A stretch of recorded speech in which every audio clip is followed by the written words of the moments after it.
শিবাজি রাও গায়কোয়াড়কে আমরা কি নামে চিনি? রজনীকান্ত। কি মনে হচ্ছে সঠিক?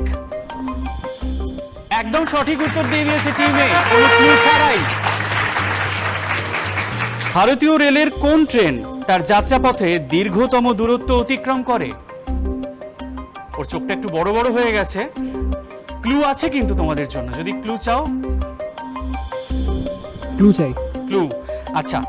ডিব্রুগড় থেকে কন্যাকুমারী রুটে চলাচল করে এই ট্রেনটি, বিবেক এক্সপ্রেস।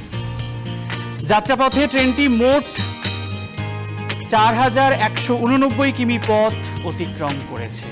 শৃঙ্খল ঝংকার কোন বাঙালি মহিলা স্বাধীনতা সংগ্রামীর আত্মজীবনী?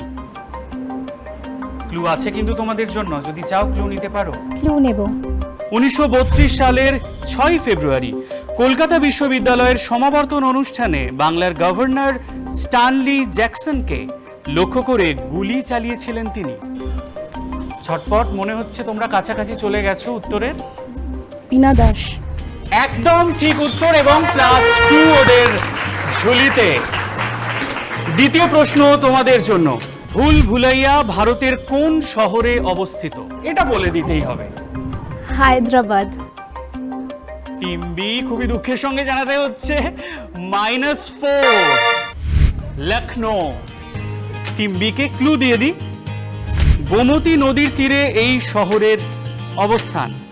সিটি অফ নবাবস এই নামে পরিচিত শহরটি। আমরা তৃতীয় প্রশ্নে যাব। তৃতীয় প্রশ্ন, ভালো করে মন দিয়ে শুনবে। তপন সিনহা পরিচালিত এক ডক্টর কি মত ছবিটি তৈরি করেছিলেন সাহিত্যিক রমাপদ চৌধুরীর উপন্যাস অভিমন্যু অবলম্বনে। উপন্যাসটি কোন বাস্তব চরিত্র অবলম্বনে রচিত হয়েছিল? ভারতের প্রথম টেস্ট টিউব বেবির জনক নামে পরিচিত ছিলেন তিনি। সময় চলে যাচ্ছে। উত্তর হচ্ছে ডাক্তার সুভাষ মুখোপাধ্যায়।